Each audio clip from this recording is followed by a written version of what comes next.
Supreme court को करना चाहिए उस दिशा में सुप्रीम कोर्ट कुछ कह रही है। सुप्रीम कोर्ट के पास कुछ फैसले अभी है पेंडिंग। अगर वो 8 दिन में फैसला कर ले, 8 मार्च तक एक फैसला आने की संभावना है। 8 मार्च तक आने की संभावना है। ईवीएम तोड़ना देशद्रोह में नहीं आता है।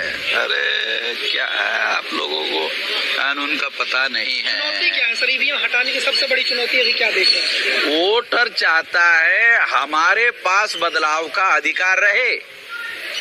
वोटर चाहता है। संविधान निर्माताओं ने भी यही सिद्धांत संविधान में लिखा है कि वोटर के हाथ में चाबी होनी चाहिए, वो डिसाइड करे सरकार किसकी हो। मगर ईवीएम ने सारा खेल बदल दिया। वोटर के हाथ में सरकार किसकी हो, ये सारा मामला बदल गया। ईवीएम के हाथ में आ गया सरकार किसकी हो। पत्रकार लोगों को मैं ये बात समझा रहा हूं, वोटर्स के हाथ से निकल गई बाजी। पहल ईवीएम के हाथ में आ गई और ईवीएम बहुत आसानी से मैनेज किया जा सकता है। वोटिंग सिस्टम को मैनेज नहीं किया जा सकता, ये बात चंडीगढ़ की घटना ने साबित कर दिया। वोटर्स के मामले को मैनेज करना मुश्किल होता है, पकड़ा जा सकता है, पकड़ा गया, उस पर मुकदमा चलने का ऑर्डर किया सुप्रीम कोर्ट ने अधिकारी पर। उसमें 4 आदमी मोदी जी ने अपने बिठाए हुए हैं। वो 4 आदमी ने उनको बोला, 4 आदमी ने उनको बोला आप 400 मत बोला करिए। कहा क्यों? 370 का हमने आंकड़ा फिक्स किया है। कहा कि 400 का क्यों नहीं? कहा कि 30 सीटें छोटे छोटे दलों को देना पड़ेगा ना, ताकि दुनिया वालों को भी लगे कि नहीं। तो लोग कहते हैं कि मैं कोर्ट जाऊंगा, कोर्ट भी डिसीजन सही से नहीं ले रहा। सर याचिका तो आपने भी कर रखी है। नहीं, मेरे पास तो एक निर्णय आ गया है और उसके अनुसार जो सुप्रीम कोर्ट को करना चाहिए उस दिशा में सुप्रीम कोर्ट कुछ कह रही है। सुप्रीम कोर्ट के पास कुछ फैसले अभी है पेंडिंग। अगर वो 8 दिन में फैसला कर ले, 8 मार्च तक एक फैसला आने की संभावना है। 8 मार्च तक आने की संभावना है। ईवीएम तोड़ना देशद्रोह में नहीं आता है।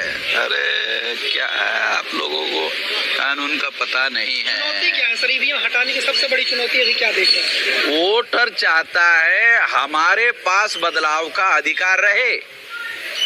वोटर चाहता है। संविधान निर्माताओं ने भी यही सिद्धांत संविधान में लिखा है कि वोटर के हाथ में चाबी होनी चाहिए, वो डिसाइड करे सरकार किसकी हो। मगर ईवीएम ने सारा खेल बदल दिया। वोटर के हाथ में सरकार किसकी हो, ये सारा मामला बदल गया। ईवीएम के हाथ में आ गया सरकार किसकी हो। पत्रकार लोगों को मैं ये बात समझा रहा हूं, वोटर्स के हाथ से निकल गई बाजी। पहल ईवीएम के हाथ में आ गई और ईवीएम बहुत आसानी से मैनेज किया जा सकता है। वोटिंग सिस्टम को मैनेज नहीं किया जा सकता, ये बात चंडीगढ़ की घटना ने साबित कर दिया। वोटर्स के मामले को मैनेज करना मुश्किल होता है, पकड़ा जा सकता है, पकड़ा गया, उस पर मुकदमा चलने का ऑर्डर किया सुप्रीम कोर्ट ने अधिकारी पर। चंडीगढ़ और चुनावी बांड पर झटका लगा, लगता है सरकार दबाव में अब आएगी थोड़ा। चुनाव जीतना है तो घोटाले से ही जीत पाएगी ना मोदी सरकार। तो 400 नरेंद्र मोदी ने तो ईवीएम से 500 बार क्यों नहीं बोल रहे वो? 500 बार बोलना चाहिए। ईवीएम से ही चुनाव जीत रहा है ना, 500 बार बोले। कह रहे कि वोट मिल रहा है मोदी जी को, वो कह मोदी है तो मुमकिन है, मोदी की गारंटी है, गारंटी पे जनता विश्वास करती है। ऐसा वो कह रहे हैं, ऐसा प्रोपेगेंडा है, ऐसा प्रचार है। चलो ठीक है, जो आप कह रहे हैं मोदी की ऐसा है, ऐसा है, बहुत पॉपुलर है, बहुत लोकप्रिय है। चलो वोटर बैलेट पेपर ले आए और वो चुनाव जीतने वाला है, बहुत पॉपुलर है, वोट से ले आए, जीत रहे। मोदी को मालूम है वोट से हार जाएगा। लेकिन सब कुनबा बड़ा हो रहा है बीजेपी का, सब टूट के जा रहे हैं सब बीजेपी के साथ। कौन कौन गए? सर नीतीश चले गए, जैन चले गए हैं और भी कांग्रेस के 2 चले गए, अशोक चौहान चले गए हैं। देखो, जो बात है बीजेपी में, जो लोग चले गए वो चले गए 2-3 लोग, उसके जाने के बाद 38 पार्टियां थी, तो 38 पार्टी में चुनाव नहीं जीत रहे थे। 38 पार्टियां थी, इधर कितनी थी? 26 थी, तो 26 भारी पड़ रही थी जब तुमको तोड़ रहे। 38 से चुनाव नहीं जीत पा रहे थे।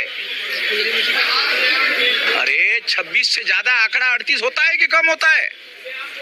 मोदी के पास 38 पार्टियां थी, तो अरे हम नहीं जीतने वाले हैं, तो 26 वालों का तोड़ा। 26 वाले ज्यादा भारी पड़ रहे।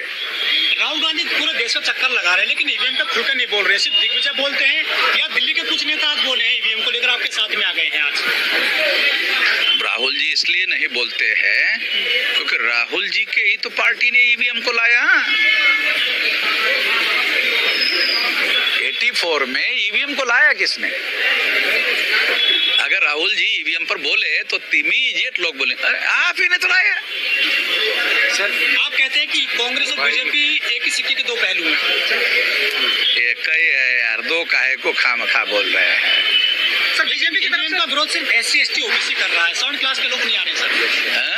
ईवीएम का विरोध कवर SC ST OBC करता है, 7 क्लास के लोग। SC ST OBC 74.5% है, इसको आप कम समझ रहे हैं। इन्हीं को क्या दिक्कत है सर? क्या दिक्कत है इनको ईवीएम से? किसको? SC ST OBC को। अगर इनके पास से वोट का अधिकार छीन गया तो इनके पास कुछ भी नहीं बचेगा। इनके पास केवल वोट का अधिकार है। अगर ये भी खत्म हो जाए तो फिर तो इनके पास कुछ भी नहीं रहेगा। बड़ा सवाल ये खड़ा होता है, अगर बैलेट पेपर से भी चुनाव होता है, उसके बाद वोट बहुजन किसको करे? वोट किसको करे?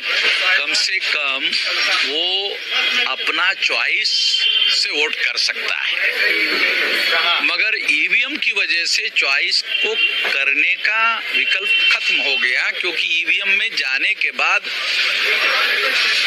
वो जिसको चाहे वो ट्रांसफर कर देता है अंदर ही अंदर। सर आप करीब 10 साल से लग रहे हैं ईवीएम को लेकर, लेकिन सफलता आपको भी नहीं मिल रही है। सारे देश भर में 6.5 लाख गांव में चुनाव आयोग मशीनें घुमा रहा है समझाने के लिए। पागल लोग हैं चुनाव आयोग के लोग, बगैर दबाव के कर रहे हैं। अगर उनके ऊपर किसी प्रकार का कोई दबाव नहीं है तो पागल लोग हैं वो। बिना मीडिया के सारे 6.5 लाख। हाँ ये बात मेनस्ट्रीम मीडिया नहीं इसको मुद्दे को उठा रही है। ये आपका मेन स्ट्रीम नहीं है क्या? अरे सोशल मीडिया पहले नंबर का मीडिया हो गया दुनिया में। अपनी ताकत को पहचानो। पहले प्रिंट मीडिया और इलेक्ट्रॉनिक मीडिया और चैनल वाले हुआ करते थे पहले नंबर, कुत्ता नहीं पूछ रहा उनको साला सोशल मीडिया में आना पड़ रहा है। चैनल वाले सोशल मीडिया में, पेपर वाले सोशल मीडिया में। सोशल मीडिया पहले नंबर का हो गया। कुछ बहुजन कहते हैं कि ये जो ईवीएम है ना मनुस्मृति है, इसमें कितनी सच्चाई है? मैंने कहा था पहले। सर एक बात कही जा रही है कि ये लोग सबसे पहले मैंने कहा था। एक बात कही जा रही है कि 2024 ये लोग हार रहे हैं, ईवीएम का बहाना इसलिए पहले से बना रहे हैं। देखो अगर मान लो ये हार रहे और मोदी ही जीत रहे तो फिर तो बैलेट पेपर ही लाना चाहिए। जीते ही रहे ना भाई वो। तो नहीं जीत रहे। कह रहे हम लोकतंत्र में। देखो 10 साल सरकार बनाने के बाद एक बहुत बड़ा फैक्टर डेवलप होता है, वो है एंटी इस्टेब्लिशमेंट सेंटीमेंट, जो किसी भी सरकार को बदलने का बड़ा कारण होता है। इससे मोदी बहुत ज्यादा परेशान है।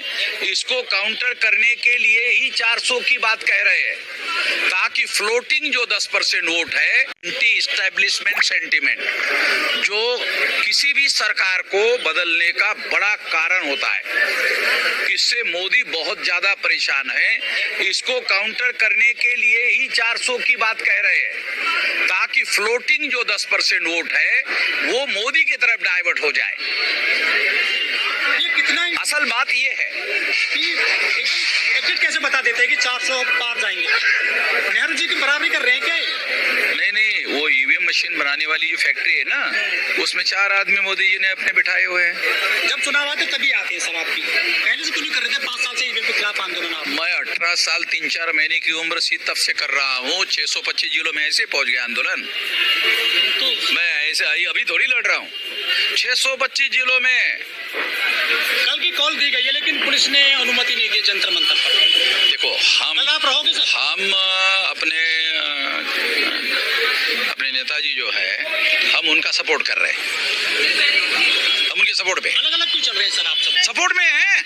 अरे यार आपने कहा हमने उनको कहा हमको सपोर्ट दे रहे, बोल रहे अलग अलग चल रहे। अरे तो आप कतसु करते हैं, कोई कौन सा उल्टा पुल्टा सवाल पूछ रहे हैं? अभी 2024 के चुनाव में वो भी दिखेगी।